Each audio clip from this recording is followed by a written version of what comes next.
श्री राम कृष्ण वचनामृत के अगले भाग को प्रारंभ करते हैं।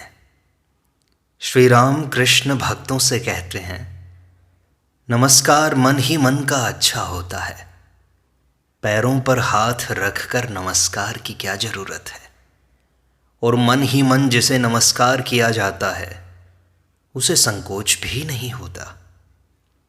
मेरा ही धर्म ठीक है और सब कुछ मिथ्या है, यह सब अच्छा नहीं है। मैं देखता हूँ वे ही सब कुछ हुए हैं, मनुष्य, प्रतिमा, शालग्राम, सबके भीतर एक ही सत्ता देखता हूँ। मैं एक को छोड़कर दूसरा कुछ नहीं देखता। बहुत से लोग सोचते हैं मेरा ही मत ठीक है और सब गलत हैं। हम जीते और सब हार गए। इससे जो बढ़ गया है वह थोड़े के लिए अटक जाता है, तब जो पीछे पड़ा था वह बढ़ जाता है। गोलक धाम के खेल में बहुत कुछ बढ़ गया, परंतु फिर पो न पड़ा। हार और जीत उनके हाथ में है, उनका काम कुछ समझ में नहीं आता।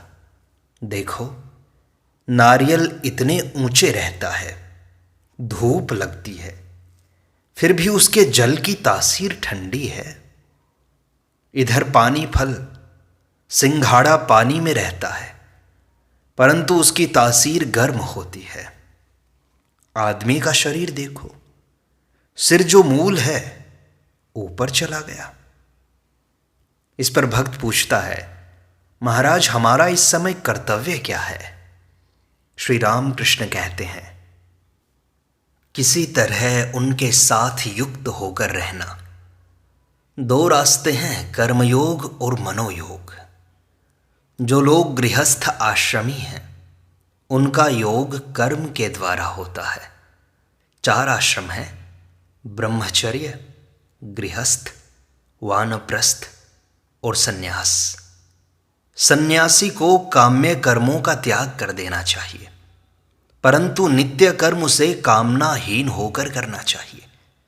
दंड धारण, भिक्षा, तीर्थ यात्रा, पूजा, जप, इन सब कर्मों के द्वारा उनके साथ योग होता है।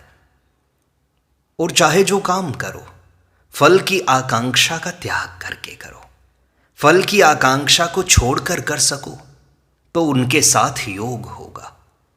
एक मार्ग और है, मनोयोग। इस तरह के योगी में बाहर से कोई चिन्ह नहीं दिखाई पड़ते, उसका योग अंतर से होता है, जैसे जड़ भरत तथा शुकदेव। और भी बहुत से हैं, पर ये 2 प्रसिद्ध हैं। इनकी दाढ़ी और बाल तैसे ही रहते हैं, वे उन्हें निकालते नहीं। परमहंस अवस्था में कर्म उठ जाते हैं, तब स्मरण मनन ही रहता है, सदा ही मन का योग रहता है। अगर वह कर्म भी करता है तो लोक शिक्षा के लिए। चाहे कर्म के द्वारा योग हो या मन के द्वारा, भक्ति के होने पर सब समझ में आ जाता है। भक्ति से कुंभक अपने आप ही हो जाता है। मन में एकाग्रता होने पर ही वायु स्थिर हो जाती है, और वायु के स्थिर होने पर ही मन एकाग्र हो जाता है, बुद्धि स्थिर हो जाती है। जिसे होता है वह खुद नहीं समझ सकता। भक्ति योग में योग के साधन होते हैं। मैंने माँ से रो रो कर कहा था, माँ, योगियों ने योग करके, ज्ञानियों ने विचार करके जो कुछ समझा है वो तू मुझे समझा दे, मुझे दिखला दे। माँ ने मुझे सब कुछ दिखा दिया है। व्याकुल होकर उनके निकट रोने पर सब कुछ बतला देती हैं वो। वेद, वेदांत, पुराण, इन सब शास्त्रों में क्या है, सब उन्होंने मुझे समझा दिया है। भक्त पूछता है, और हठ योग का क्या। श्री रामकृष्ण कहते हैं, हठ योगी देहाभिमानी साधु हैं। वे बस नेति धोती करते हैं, केवल देह की चिंता करते हैं।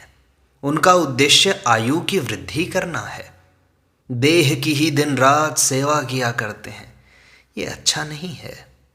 तुम्हारा कर्तव्य क्या है? तुम लोग मन ही मन कामिनी और कांचन का त्याग करना चाहते हो तो करो।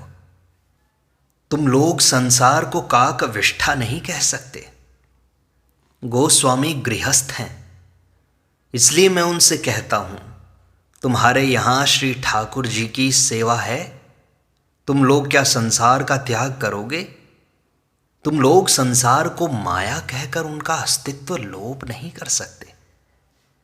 संसारियों का जो कर्तव्य है उस पर श्री चैतन्य देव ने कहा है, जीवों पर दया रखो, वैष्णवों की सेवा करो, भगवान का नाम लो। केशव सेन ने कहा था, वे इस समय दोनों ही करो कह रहे हैं। एक दिन कहीं चुपचाप काट खाएंगे, परंतु बात ऐसी नहीं। भला मैं क्यों काटूंगा? मणिमल्लिक कहते हैं, किंतु आप तो काटते हैं। श्री रामकृष्ण कहते हैं, क्यों?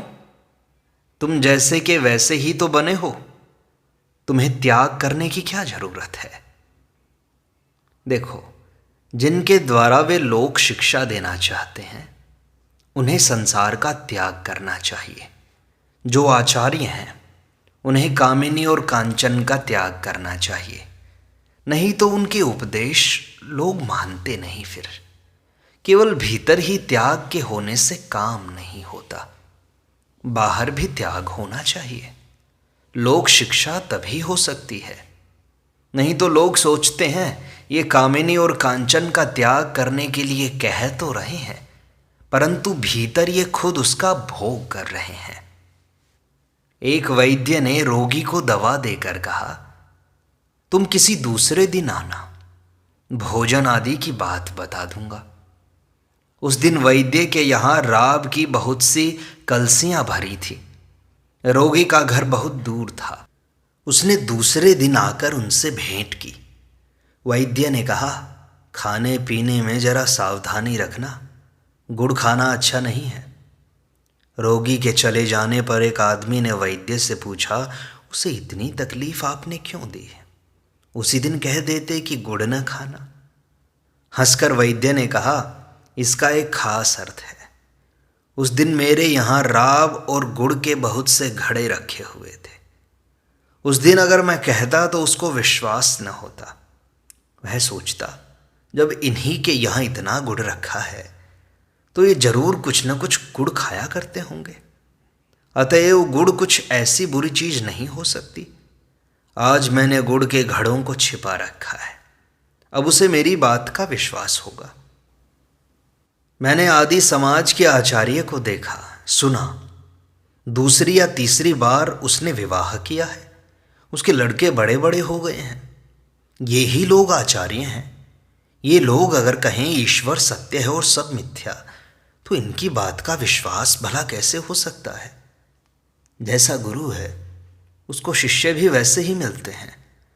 सन्यासी भी अगर मन से त्याग करके बाहर कामिनी कांचन लेकर रहे तो उसके द्वारा लोक शिक्षा नहीं हो सकती। लोग कहेंगे यह छिपकर गुड़ खाता है। सींती का महेंद्र वैद्य रामलाल को 5 रुपए दे गया था। मुझे यह बात मालूम नहीं थी। रामलाल के कहने पर मैंने पूछा, किसे दिया है? उसने कहा, यहाँ के लिए। मैंने पहले सोचा कि दूध वाले को रुपया देना है, न हो इन्हीं में से दे दिया जाएगा। हरे हरे, जब कुछ रात हुई तब मैं खाट पर उठकर बैठ गया। बड़ी बेचैनी थी, जान पड़ता था छाती में कोई खरोंच रहा है। तब रामलाल के पास जाकर मैंने फिर पूछा, उसने तेरी चाची को तो नहीं दिया है ना? उसने कहा, नहीं। तब मैंने कहा, तू अभी रुपया लौटा दे। रामलाल उसके दूसरे ही दिन रुपयों को लौटा आया। सन्यासी के लिए रुपए लेना या लोभ में फंस जाना कैसा है जानते हो? जैसे ब्राह्मण की विधवा बहुत दिनों तक आचार और ब्रह्मचर्य से रहकर एक दिन एक नीच शूद्र के साथ निकल गई। उस देश में भगी तेलिन के बहुत से चेले हो गए थे। शूद्र को सब लोग प्रणाम करते हैं।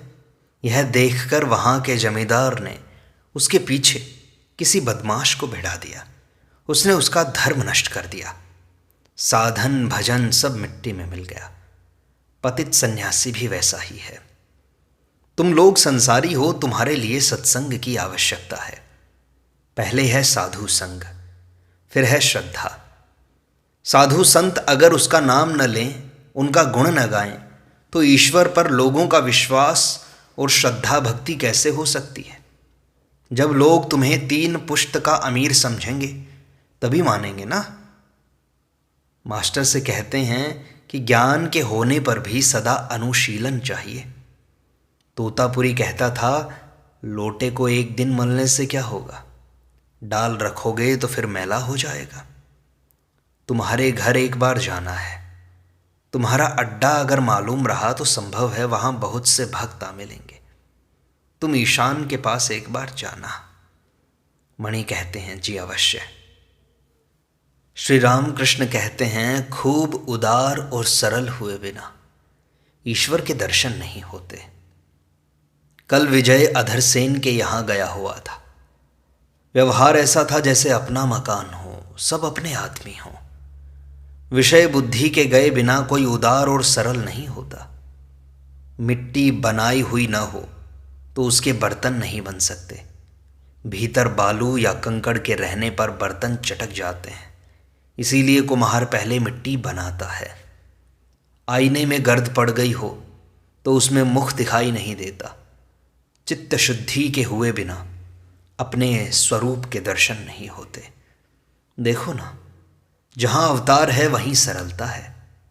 नंद, दशरथ, ये सब सरल थे। वेदांत कहता है, बुद्धि की शुद्धि हुए बिना ईश्वर के जानने की इच्छा नहीं होती। अंतिम जन्म या अर्जित तपस्या के बिना उदारता या सरलता नहीं होती। जो शुद्ध आत्मा हैं वे निर्लिप्त हैं। उनमें माया या अविद्या है। इस माया के भीतर 3 गुण हैं, सत्व, रज और तम। जो शुद्ध आत्मा है उन्हीं में ये तीनों गुण हैं, किंतु फिर भी वे निर्लिप्त हैं। आग में अगर आसमानी रंग की बड़ी डाल दो तो उसकी शिखा उसी रंग की दिखाई पड़ती है। लाल बड़ी छोड़ो तो शिखा भी लाल हो जाती है, परंतु आग का अपना कोई रंग नहीं है। पानी में आसमानी रंग डालो तो आसमानी रंग हो जाएगा, और फिटकरी छोड़ो तो वही पानी का रंग रहता है। चांडाल मांस का भार लिए जा रहा था। उसने आचार्य शंकर को छू लिया। शंकर ने जो ही कहा, तूने मुझे छू लिया। चांडाल बोला, महाराज, न तुम्हें मैंने छुआ है न मुझे तुमने। तुम तो शुद्ध आत्मा हो, निर्लिप्त हो, तुम्हें कैसे छुआ जा सकता है। आचार्य शंकर की आंखें खुल गई। तभी जड़ भरत ने भी ऐसी ही बातें राजा रहुगण से कही थी। शुद्ध आत्मा तो निर्लिप्त है, और शुद्ध आत्मा को कोई देख नहीं सकता। पानी में नमक घोला हुआ हो तो आंखें देख नहीं सकती नमक को। जो शुद्ध आत्मा है वही महाकरण, कारण का कारण है। स्थूल, सूक्ष्म कारण और महाकारण, ये इतने हैं। 5 भूत स्थूल हैं, मन, बुद्धि और अहंकार सूक्ष्म है। प्रकृति अथवा आद्या शक्ति सबकी कारण रूपिणी है। ब्रह्म या शुद्ध आत्मा कारण का कारण है। यही शुद्ध आत्मा हमारा स्वरूप है।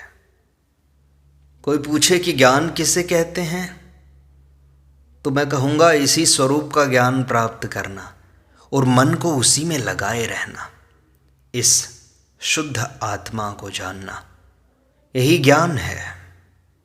कर्म कब तक है, तो जब तक देहाभिमान रहता है, अर्थात देह ही मैं हूँ, यह बुद्धि रहती है। यह बात गीता में लिखी है। जब तक देहाभिमान है तभी तक तो कर्म होगा। देह पर आत्मा बुद्धि का आरोप करना ही अज्ञान है। सत अर्थात जो नित्य है, परब्रह्म है। असत अर्थात संसार अनित्य है। पढ़ने से क्या होता है, साधना और तपस्या भी तो चाहिए। उन्हें करुण होकर के पुकारो तो सही।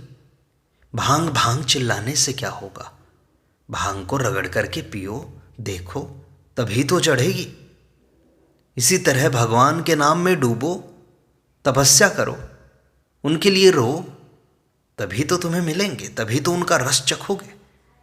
यह संसार कांटे के पेड़ की तरह है, हाथ लगाओ तो खून निकल आता है। अगर कांटे के पेड़ के संबंध में बैठे ही बैठे यह कल्पना करते रहें कि पेड़ जल गया, तो क्या इससे वह जल जाता है? नहीं, ज्ञानाग्नि लानी पड़ती है, वहीं आग लगानी पड़ती है, तब पेड़ कहीं जल सकता है। साधना की अवस्था में कुछ परिश्रम करना पड़ता है, फिर तो देखो मार्ग सीधा है। मोड़ पार करके अनुकूल वायु में पाल लगाकर नाव छोड़ दो। जब तक माया के भीतर के घेरे हैं, जब तक माया के मेघ हैं, तब तक ज्ञान सूर्य की किरणें नहीं फैल सकती। माया के घेरा पार करके जब बाहर आकर खड़े हो जाओगे, तब ज्ञान सूर्य विद्या का नाश कर देगा। घर के भीतर ले जाने पर आतशी शीशे से कोई काम नहीं हो सकता। घर के घेरे से बाहर खड़े होने पर जब धूप उस पर गिरती है, तब उसकी ज्वाला से कागज जल जाता है।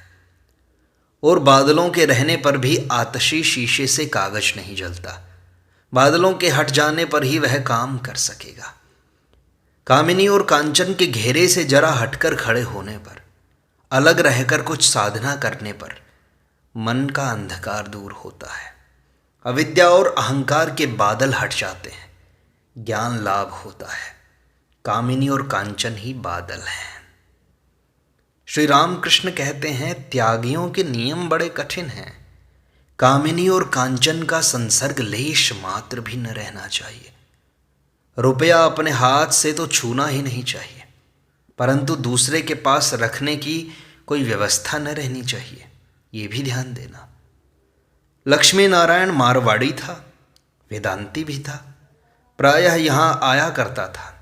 मेरा बिस्तरा मैला देखकर उसने कहा, मैं आपके नाम 10,000 रुपया लिख दूंगा, उसके ब्याज से आपकी सेवा होती रहेगी।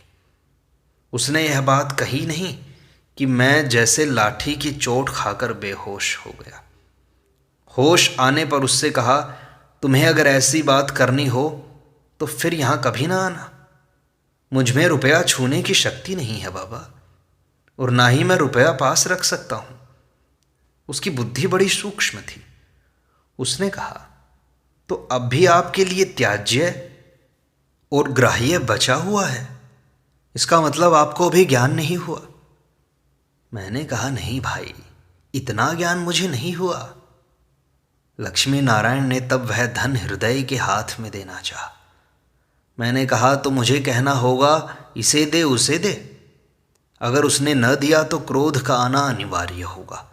रुपयों का पास रहना ही बुरा है, ये सब बातें ना होंगी। आईने के पास अगर कोई वस्तु रखी हुई हो तो क्या उसका प्रतिबिंब न पड़ेगा? भक्त पूछता है, महाराज क्या गंगा में शरीर त्याग होने पर मुक्ति होती है? श्री रामकृष्ण कहते हैं, ज्ञान होने से ही मुक्ति होती है। चाहे जहां रहो, चाहे महाकलुषित स्थान में प्राण निकल जाएं तुम्हारे, और चाहे गंगा तट ही हो, ज्ञानी की मुक्ति अवश्य होगी। परंतु हां, अज्ञानी के लिए गंगा तट ठीक है। भक्त कहता है, महाराज काशी में मुक्ति कैसे होती है? श्री रामकृष्ण कहते हैं, काशी में मृत्यु होने पर शिव के दर्शन होते हैं। शिव प्रकट होकर कहते हैं, मेरा यह साकार रूप मायिक है, मैं भक्तों के लिए वह रूप धारण करता हूँ। यह देख मैं अखंड सच्चिदानंद में लीन होता हूँ। यह कहकर वह रूप अंतर्धान हो जाता है। पुराण के मत से चांडाल को भी अगर भक्ति हो तो उसकी भी मुक्ति होगी। इस मत के अनुसार नाम लेने से ही काम होता है। योग, तंत्र, मंत्र, इनकी कोई आवश्यकता नहीं है। वेद का मत अलग है। ब्राह्मण हुए बिना मुक्ति नहीं होती। ब्राह्मण अर्थात ब्रह्म का ज्ञान हुए बिना, और मंत्रों का यथार्थ उच्चारण अगर नहीं होता तो पूजा का ग्रहण ही नहीं होता। याग, यज्ञ, मंत्र, तंत्र, इन सब का अनुष्ठान यथाविधि करना चाहिए। कलिकाल में वेदोक्त कर्मों के करने का समय कहाँ है? इसलिए कली में नारदीय भक्ति चाहिए। कर्मयोग बड़ा कठिन है। निष्काम कर्म अगर न कर सके तो वह बंधन का ही कारण होता है। इस पर आजकल प्राण अन्नगत हो रहे हैं। अतएव विधिवत सब कर्मों के करने का समय रहा नहीं है अब। दशमूल पाचन अगर रोगी को खिलाया जाए तो इधर उसके प्राण ही नहीं रहते। अतएव फीवर मिक्सचर ही चलता है। नारदीय भक्ति है उनके नाम और गुणों का कीर्तन करना। कलिकाल के लिए कर्मयोग ठीक नहीं, भक्ति योग ही ठीक है। संसार में कर्मों का भोग जितने दिनों के लिए है उतने दिनों तक भोग करो, परंतु भक्ति और अनुराग चाहिए।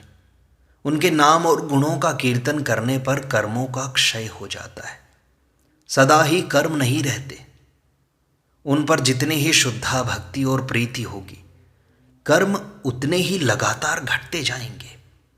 उन्हें प्राप्त करने पर कर्मों का त्याग हो जाता है।